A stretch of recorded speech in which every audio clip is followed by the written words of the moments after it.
কুইটজেল ফিল্মসে আপনাদের সকলকে স্বাগত। কুইটজেল ফিল্মস রাইটার্স চয়েসে আজ শুনবেন শরদিন্দু বন্দ্যোপাধ্যায় রচিত পিছু পিছু চলে। সত্যবান গজাধর সিন্ধে বললেন, আপনি কি কখনো ভূত দেখেছেন? চুপ করে রইলাম।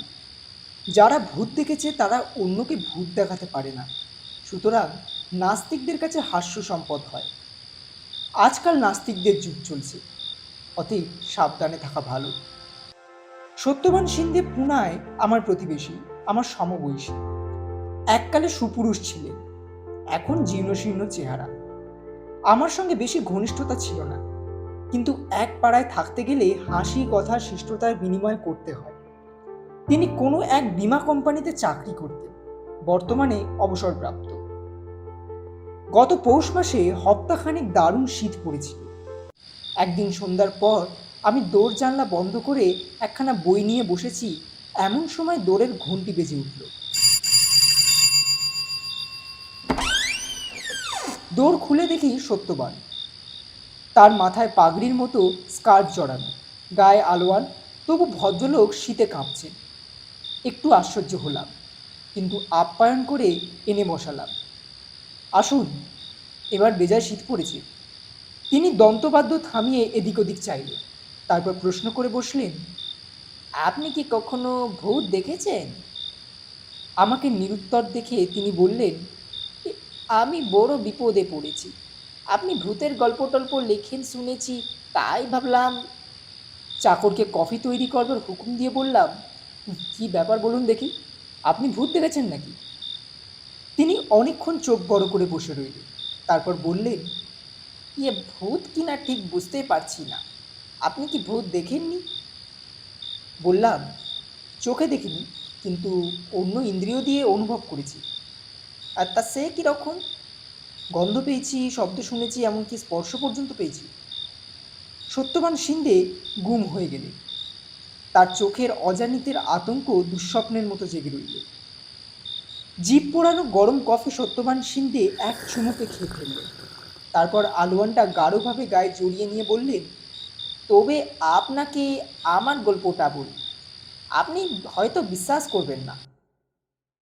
একটু দম নিয়ে তিনি বলতে আরম্ভ করলেন, গত মে মাসে একদিন সন্ধ্যার সময় আমি তিলক রোডের একটা রসবন্তি দোকানে বসে আখের রস খাচ্ছিলাম।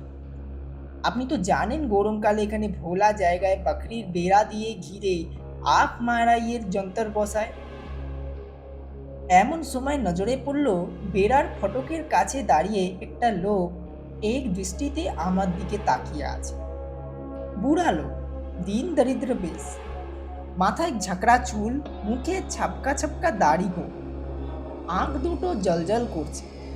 প্রথমটা চিনতে পারিনি, তারপর তিনি আবার চুপ করলেন। মুখ দেখে মনে হলো তার মনের মধ্যে একটা দ্বন্দ্ব চলছে। বললাম, তাহলে কি চেনা লোক? সিন্ধে কুণ্ঠিতভাবে বললেন, হ্যাঁ, 30 বছর আগে যখন নাগপুরে ছিলাম তখন অনন্ত বিষ্ণু মারাঠেকে চিনতাম, স্কুলে মাস্টারি করতাম। বললাম, তাহলে অনন্ত বিষ্ণু মারাঠে আপনার বন্ধু? তিনি চমকে উঠে বললেন, না না, বন্ধু নয়, তবে নাগপুরে এক পাড়ায় থাকতাম, যাওয়া আসা ছিল। তারপর যে কথাটা চাপবার চেষ্টা করছিলেন তা বেরিয়ে এলো। অনন্তর বউ সুমান্তা ছিল অপরূপ সুন্দরী। আমি তাকে নিয়ে, সে আমার সঙ্গে ইলোপ করেছিল। যৌবনকালে সত্যবান সিন্ধে শুনেছি গুণবান ব্যক্তি ছিলেন, এখন বিষ হারিয়ে ঢোঁড়া হয়েছে। কিন্তু আমাকে এসব কথা বলছেন কেন? আমি বিদেশি তাই? বললাম, আচ্ছা তারপর বলুন। সত্যবান বললেন, সুমান্তাকে নিয়ে নাগপুর থেকে নাসিকে পালিয়ে এসেছিলাম, সেখান থেকে বোম্বে। সুমান্তা কিন্তু বেশি দিন আমার কাছে রইল না, আর একজনের সঙ্গে আমাকে ছেড়ে গেল, আর তাকে দেখিনি। তারপর আমি কাজের সূত্রে নানান জায়গায় ঘুরে বেরিয়েছি, আহমেদনগর, সোলাপুর, ঔরঙ্গাবাদ, শেষে কাজে অবসর নিয়ে পুনায় এসে বসেছি। প্রশ্ন করলাম, এই 30 বছরের মধ্যে অনন্ত মারাঠের সঙ্গে দেখা হয়নি? তিনি বললেন, না, এই প্রথম তাকে চিনতে পারলাম। তখন ভয়ে হল। অনন্ত মারাঠে স্কুলের মাস্টার ছিল বটে, কিন্তু ভারী একরোখা লোক ছিল। রস বারান্তিতে বসে বসে রস খেতে খেতে আর চোখে তার দিকে তাকাতে লাগলাম। সে খানিকক্ষণ দাঁড়িয়ে থেকে আস্তে আস্তে চলে গেল। আর এক গ্লাস রস খেলাম। বাইরে বেশ ঘোর ঘোর হয়ে এলো। তখন বাইরে এসে এদিক ওদিক তাকালাম। রাস্তায় তখন মোটর, অটো রিক্সা, মানুষের ভিড়। অনন্ত মারাঠাকে দেখতে পেলাম না। তবু বাড়ির দিকে আস্তে আস্তে মাঝে মাঝে পিছু ফিরে চাইছে। কিছু দূর এসে দেখলাম অনন্ত মারাঠে আমার পিছু নিয়েছে। খুব কাছে আসিনি, লোকের ভিড়ের সঙ্গে মিশে আমাকে অনুসরণ করছে। অনন্তের মতলব বুঝলাম। সে আমার বাড়ির ঠিকানা জানতে চায়। বাড়িতে এসে হাঙ্গামা বাঁধাবে। বাড়িতে আমার বউ আছে, ছেলে মেয়ে আছে। রাস্তা দিয়ে একটা খালি অটো রিক্সা যাচ্ছিল। টপ করে তাতে উঠে পড়লাম। চলে গেলাম একেবারে সম্ভাজি পার্ক।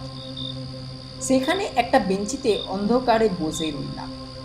তারপর ঘন্টা খানেক পরে বাড়ি ফিরে এলাম। অনন্তকে আর দেখতে পেলাম না। সে বোধহয় কোনো কাজে নাগপুর থেকে পুনায় এসেছিল। তারপর হঠাৎ রসবন্তিতে আমাকে দেখতে পায়। এই 30 সালে আমার চেহারা অনেক বদলে গেছে, তবু সে আমাকে চিনতে পেরেছিল। লোকটা ভয়ঙ্কর রাগী আর প্রতিহিংসা পরায়ণ। বললাম, তা বউ নিয়ে পালালে রাগ হওয়ারই কথা।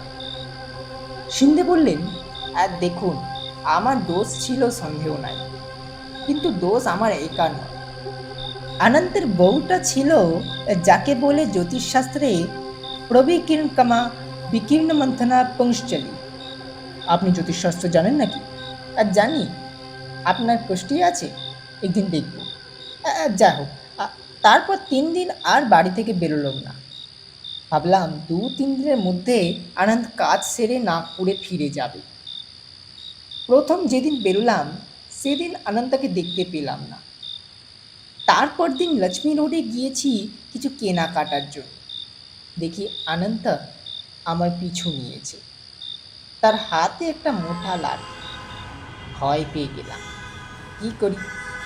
একটা 7 নম্বর বাস রাস্তার ধারে এসে দাঁড়িয়েছিল। টুক করে তাতে উঠে পড়লাম। ভাগ্যক্রমে অনন্তা উঠবার আগেই বাস ছেড়ে দিল। 7 নম্বর বাস পুনা স্টেশন যায়। আমি স্টেশনে নেমে শিবাজীনগরের টিকিট কিনে একটা লোকাল ট্রেনে উঠে বসলাম। 5 মিনিট পরে শিবাজীনগর স্টেশনে নেমে অটো রিক্সা চড়ে বাড়ি ফিরে এলাম। অনন্ত আমাকে ধরতে পারল না। এরপর 7 দিন আর ঘর থেকে বেরোলাম না। কিন্তু বুড়ো বয়সে প্রত্যহ একটু ঘোরাফেরা দরকার, নইলে শরীর খারাপ হয়ে যায়। আমি ভোর 4টের সময় বেরোতে আরম্ভ করলাম। সূর্যোদয়ের আগেই ফিরে আসি। অনন্তের দেখা নেই। কিন্তু শুধু প্রাতঃভ্রমণ করলে তো আর চলে না। আমি গেরস্থ মানুষ, বাজার হাটও করতে হয়। 7 দিন পরে বিকেলবেলা গুটি গুটি বেরোলাম। অনন্তের দেখা পেলাম না। ভাবলাম, যাক, অনন্ত নাগপুর ফিরে গেছে। তারপর গ্রীষ্ম গিয়ে বর্ষা এলো। আমি বাধা দিয়ে বললাম, আচ্ছা একটা কথা বলুন তো, এটা ভূতের গল্প বলছেন না মানুষের গল্প? সত্যবান বললেন, তা আমি নিজেই জানি। শেষ পর্যন্ত শুনে আপনিই বলুন। তিনি আবার আরম্ভ করলেন। বর্ষা তো শেষ হয়ে এলো।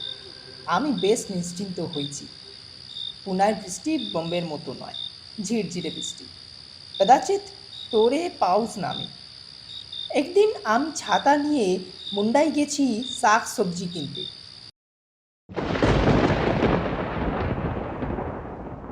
হঠাৎ বৃষ্টি নামল। ছাতায় সে বৃষ্টি সামলায় না। আমি বাড়ি ফেরার পথে আটকা পড়লাম। একটা দোকানের ওতলায় কয়েকজন লোক দাঁড়িয়েছিল। আমি গিয়ে দাঁড়ালাম। তারপর সেই আকাশ ভাঙা বৃষ্টির মাঝখানে অনন্তার সঙ্গে মুখোমুখি দেখা। অনন্তাও সেখানে দাঁড়িয়েছিল। অবশ্য ভয়ের বিশেষ কারণ ছিল না। এতগুলো লোকের মাঝখানে অনন্তা নিশ্চয়ই আমাকে খুন করতো না। কিন্তু তার চোখের চাউনি দেখে আমি ভয়ে দিশেহারা হয়ে গেলাম। সে আমার দিকে তাকিয়ে গলার মধ্যে গো গো শব্দও করছে। রাস্তার দিকে চেয়ে দেখলাম বৃষ্টি ভেদ করে দুটো ট্রাক রাস্তার দুদিক থেকে দৈত্যের মতো ছুটে আসছে। এই সুযোগ, ট্রাক দুটো এসে পড়বার আগেই আমি যদি রাস্তা পার হয়ে যেতে পারি তাহলে আনন্তা অন্তত কিছুক্ষণের জন্য আমার পিছু নিতে পারবে না। সেই ফাঁকে আমি পালাম। রাস্তার ওপর দিয়ে জলের স্রোত বয়ে যাচ্ছে, তবু নেমে পড়লাম। ট্রাক দুটো এসে পড়েছে, আমি চট করে রাস্তা পার হয়ে গেলাম।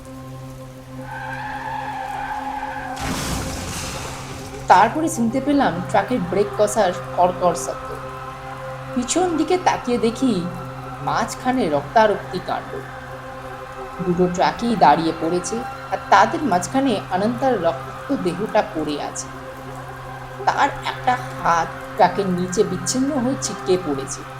চারিদিকে রক্ত মাখা জলের স্রোত বয়ে যাচ্ছে। অনন্তা নিশ্চয়ই আমাকে অনুসরণ করছিল। তারপর দুটো ট্রাক দুদিক থেকে এসে তাকে থেতলে দিয়েছে। ডান হাতটা বোধহয় চাকার নিচে পড়েছিল, কুড়ুই থেকে কেটে আলাদা হয়ে গেছে। চারিদিক থেকে লোকজন হৈ হৈ করে ছুটে এলো। আমি আর সেখানে দাঁড়ালাম না।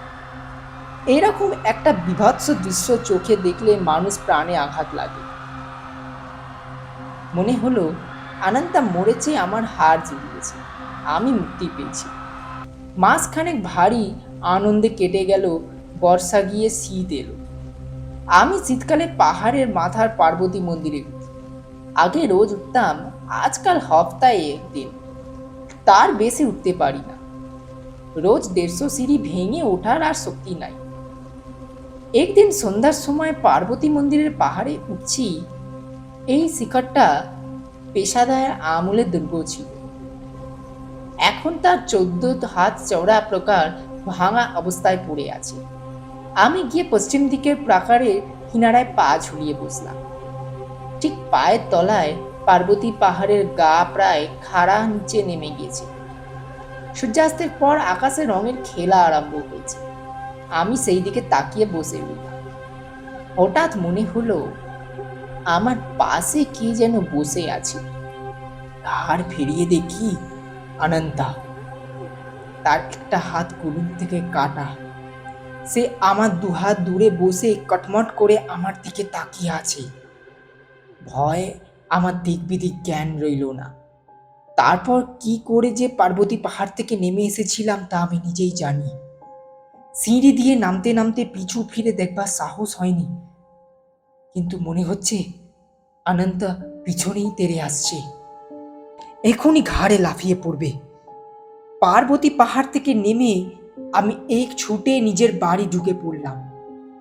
সে প্রায় 10-12 দিন আগের কথা। তারপর থেকে সন্ধ্যার পর যখনই বাড়ি থেকে বেরিয়েছি, হাত কাটা অনন্তা আমার পিছু নিয়েছে।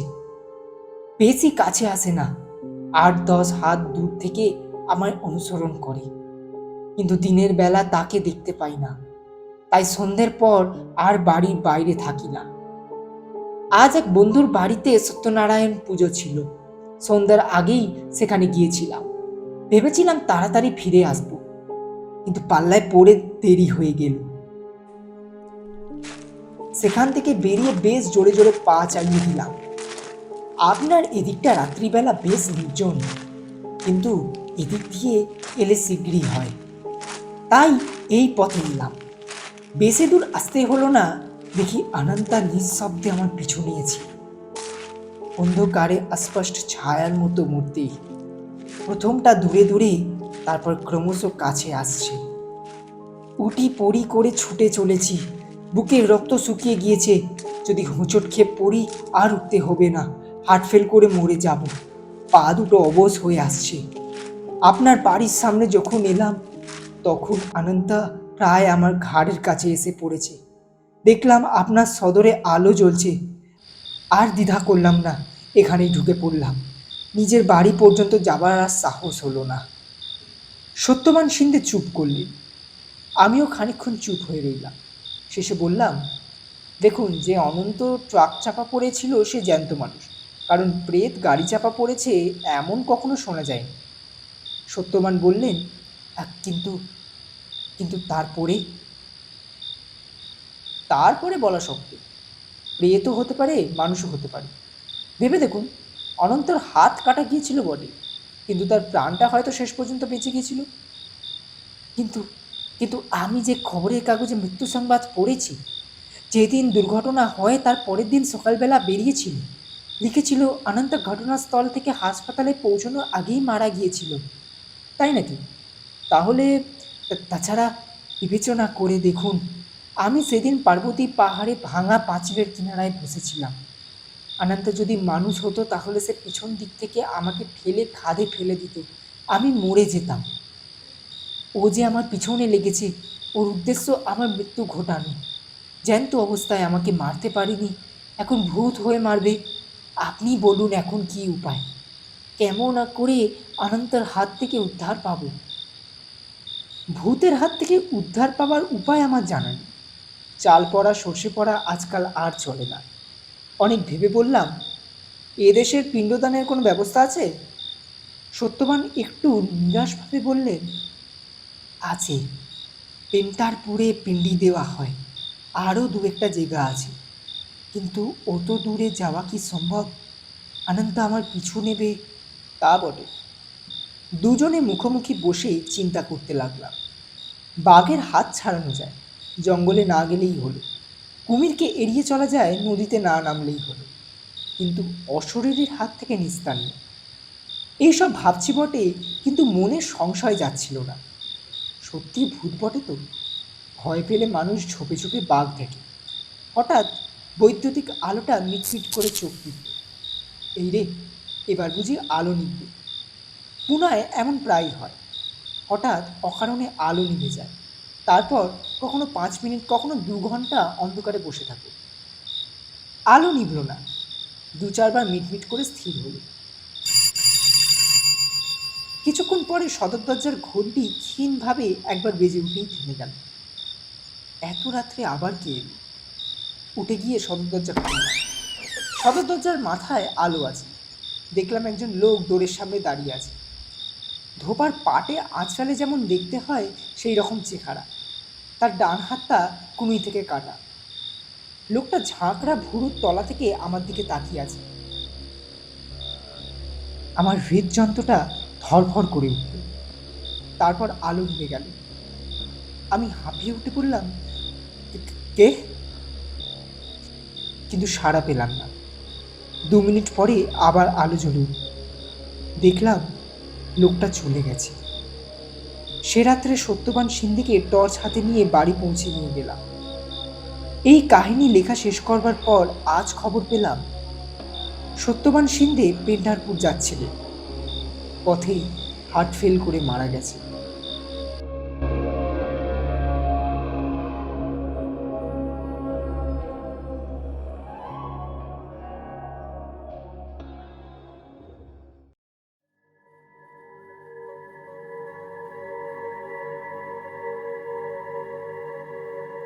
শুনছিলেন শরদিন্দু বন্দ্যোপাধ্যায় রচিত পিছু পিছু চলে। গল্প পাঠ ও সত্যবান সিন্ধের ভূমিকায় আমি সৌপ্তিক দে। সাউন্ড ডিজাইন, এডিট ও পর্ব পরিচালনায় আমি সৌপ্তিক দে।